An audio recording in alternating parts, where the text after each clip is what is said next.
আমাদের দেশের উন্নয়নের যত পরিকল্পনা আমরা নিয়েছি, সে পরিকল্পনাগুলি ছিল একেবারে গ্রাম পর্যায় পর্যন্ত।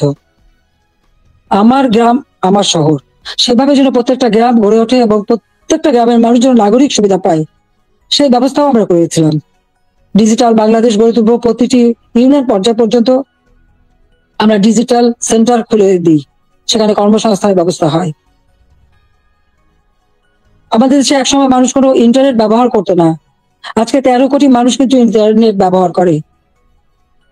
মোবাইল ফোন ছিল না, সেই মোবাইল ফোনও উন্মুক্ত করে দিই এবং এখন 18 কোটি সিম ব্যবহার হয়।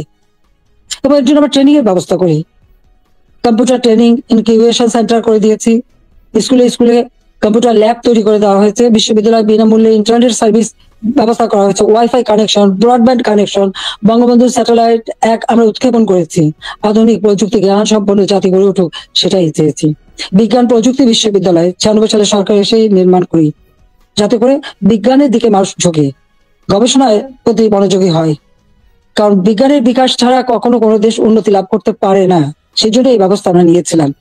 এরপরে টেক্সটাইল বিশ্ববিদ্যালয়, ফ্যাশন ডিজাইন বিশ্ববিদ্যালয়, ডিজিটাল বিশ্ববিদ্যালয়, ইসলামিক আরবি বিশ্ববিদ্যালয়, এভিয়েশন এবং এয়ারোস্পেস বিশ্ববিদ্যালয় থেকে শুরু করে কৃষি বিশ্ববিদ্যালয়, বহুমুখী বিশ্ববিদ্যালয় আমরা করে দিয়েছি, মেডিকেল বিশ্ববিদ্যালয়, সবগুলি কিন্তু আওয়ামী লীগের করা, আওয়ামী লীগের হাতে করা। একটা পর একটা ইনস্টিটিউট করে দিয়েছি, ব্যাপকভাবে কর্মসংস্থান সৃষ্টি করেছে। পাবলিক সার্ভিস কমিশনে প্রতি বছর নিয়মিত পরীক্ষা হওয়া শুরু করে, ছেলে মেয়েরা যথাযথভাবে মেধার ভিত্তিতেই কিন্তু চাকরি পেয়েছে, কাজ পেয়েছে। কর্মসংস্থান ব্যাংক প্রতিষ্ঠা করে দিয়ে, যেখান থেকে বিনা জামানতে ঋণ নিয়ে সবাই যেন কাজ করতে পারে, কর্মসংস্থান ব্যবস্থা যাতে হয়। ব্যাপক হারে যেন বিদেশি বিনিয়োগ আসে, সেই সুযোগ আমরা সৃষ্টি করে দিই এবং সেই বিনিয়োগ এসেছে। 2009 সালে সরকার এসে আমি প্রেক্ষিত পরিকল্পনা প্রণয়ন করি 2010 থেকে 2021। যে লক্ষ্য ছিল বাংলাদেশকে আরো উন্নত করা, বাংলাদেশের মানুষের জীবন মান উন্নত করা, আধুনিক বিশ্বের সঙ্গে যাতে তাল মিলিয়ে চলতে পারে সেই ব্যবস্থা করা, এবং সেটাই আমরা কিন্তু করেছিলাম। আজকে আমাদের এটা বললে চলবে না যে মুক্তিযুদ্ধ, জাতির পিতা বঙ্গবন্ধু শেখ মুজিবের অবদান এবং গণতন্ত্র প্রতিষ্ঠার সংগ্রাম, এর সব কিছুই কিন্তু আমাদের আন্দোলন সংগ্রামের ফসল। জাতির পিতা বঙ্গবন্ধু শেখ মুজিব যদি এদের স্বাধীন না করতেন, তাহলে আমরা কোথায় থাকতাম? পাকিস্তানের একটা প্রদেশ। পাকিস্তান না বলে একজন বাঙালি কিন্তু সেক্রেটারি হতে পারেনি, একজন বাঙালি কিন্তু মেজর জেনারেল পর্যন্ত যেতে পারেনি, মাত্র মেজর হিসেবে থাকতে পারত, একজন মাত্র কর্নেল ছিল। পাকিস্তান আমলে কিন্তু আমাদের শিক্ষার কোনো উচ্চশিক্ষার সুযোগই ছিল না। এমনকি বিদেশে যেতে হলে ওই পাকিস্তানের রাজধানীতে যে বিদেশের আমাদের পাসপোর্ট এবং ভিসা নিতে হতো, আন্তর্জাতিক ফ্লাইট করাচি থেকে নিতে হতো, সেটা আমার নিজের অভিজ্ঞতা আছে। 69 সালে যখন আমি বিদেশে যাই, ওই করাচিতে যে থেকে ভিসা নিয়ে তারপর যেতে হয়েছে। কিন্তু দেশ স্বাধীন হবার পরে তো সেটা ছিল না। আমদানি রপ্তানি ব্যবসা পূর্ববঙ্গে কেউ করতে পারতো না, ওই পাকিস্তানে যেই করতে হতো। কিন্তু আমরা স্বাধীনতা অর্জন করতে পেরেছি বলেই সকল সুযোগ আমরা পেয়েছি, আমাদের ছেলেমেয়েরা উচ্চ শিক্ষার সুযোগ পেয়েছে। আমাদের মুক্তিযুদ্ধের ইতিহাস আমাদের গৌরবের ইতিহাস, আমাদের বিজয়ের ইতিহাস। এই ইতিহাসকে মুছে ফেলতে পারবে না। আমি জানি এটা মুছে ফেলার চেষ্টা হচ্ছে, সংবিধানকে ধ্বংস করা, জাতীয় পতাকা ধ্বংস করা, অনেক চেষ্টাই করা হয়েছে। কিন্তু লাখো শহীদের রক্তের বিনিময়ে যে পতাকা পেয়েছি, যে সংবিধান পেয়েছি, যে স্বাধীনতা পেয়েছি, তা ওই কয়েকজন বুলডোজার দিয়ে ভেঙে ঘুরিয়ে দেবে এ শক্তি তাদের হয়নি এখনো। এটা তাদের দুর্বলতার প্রকাশ। তারা একটা দালান ভাঙতে পারে, কিন্তু ইতিহাসকে তারা ধ্বংস করতে পারে না। ইতিহাস কিন্তু তার প্রতিশোধ নেয়, এটাও তাদের মনে রাখতে হবে। একবার মুছে ফেলা হয়েছিল 75-এর পর, এরপর আবার এখন শুরু। যারা এটা করছে তারা তাদের হীনমন্যতার পরিচয় দিচ্ছে। তাদের কাছে বোধহয় বাংলাদেশের স্বাধীনতাটা পছন্দ হয় না, ওই পাকিস্তানিদের মানে অধীনে থাকা আর তাদের পদলেহন করাটাই তাদের বোধহয় পছন্দ। আজকে অন্তত আমরা বলতে পারি, জাতির পিতা স্বাধীনতার পর যুদ্ধ বিধ্বস্ত দেশ যখন গড়ে তোলেন, তখনও কিন্তু ছাত্রছাত্রীদের বিনামূল্যে বই দিতেন, বিনামূল্যে কাপড় চোপড় দিয়েছেন, প্রত্যেক বাড়ি বাড়ি ত্রাণ সামগ্রী পৌঁছে দিয়েছেন। বাংলাদেশের মানুষের কল্যাণে তিনি কাজ করে দিয়ে গেছেন এবং পথ দেখিয়ে দিয়ে গেছেন। আর তারই পদক অনুসরণ করে আমরা বাংলাদেশ পরিচালনা করে বাংলাদেশকে কিন্তু উন্নত করেছি। আজকে আমরা বিনামূল্যে পাঠ্য পুস্তক দিতাম 1 জানুয়ারি। আমার প্রশ্ন, এবছরে কেন এখনো বই দিতে পারলো না? ফেব্রুয়ারি মাস শুরু হয়ে গেছে, এখনো বই দিতে পারিনি। অথচ কোভিডের সময় যখন অর্থনৈতিক মন্দা বিশ্বব্যাপী, তখন আমরা ঠিক 1 জানুয়ারি আমাদের শিক্ষার্থীদের হাতে বই তুলে দিয়েছিলাম সময় মতো। তাদের পড়াশোনা, স্কুলে যাওয়া বন্ধ ছিল, অনলাইনে পড়াশোনা করা বা টেলিভিশনের মাধ্যমে এক একটা ক্লাসগুলি সেটা তুলে ধরা তাদের কাছে।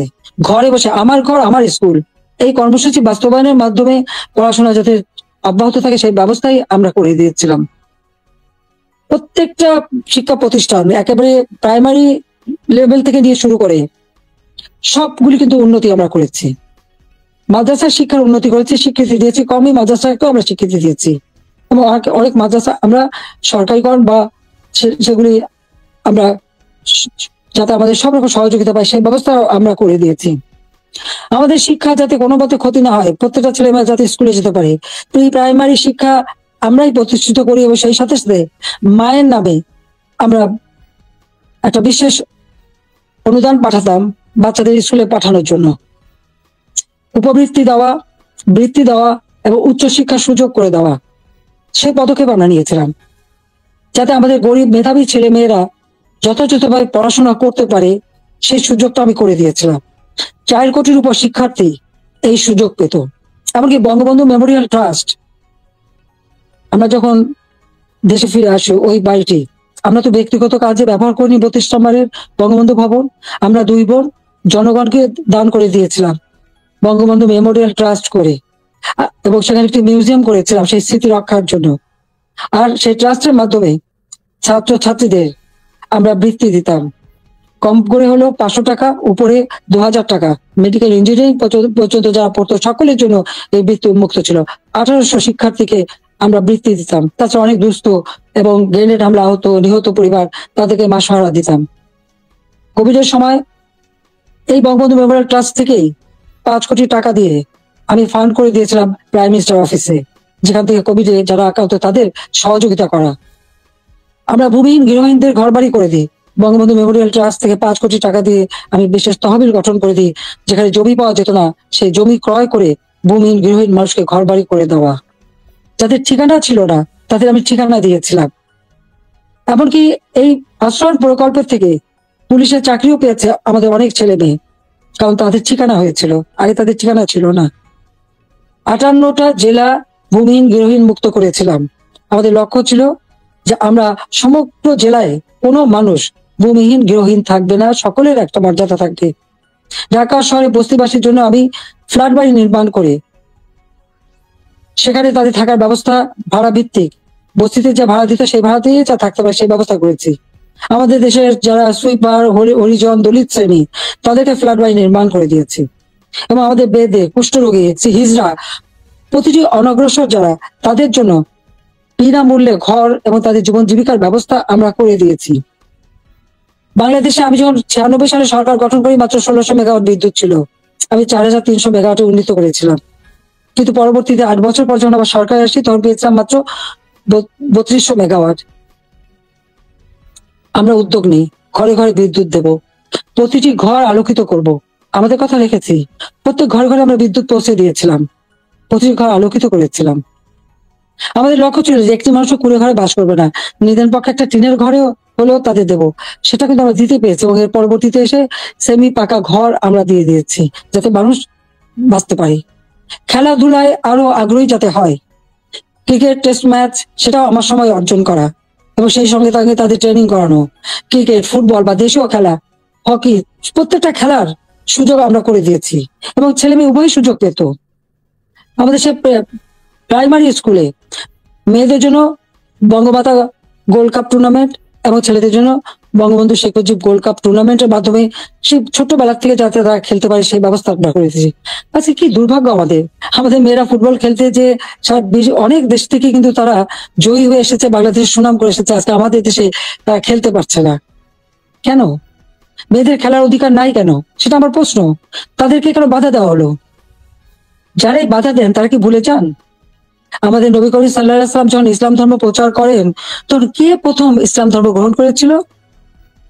ইসলাম ধর্ম গ্রহণ করেছিল একজন নারী, তিনি বিবি খাদিজা, তিনি প্রথম ইসলাম ধর্ম গ্রহণ করেন।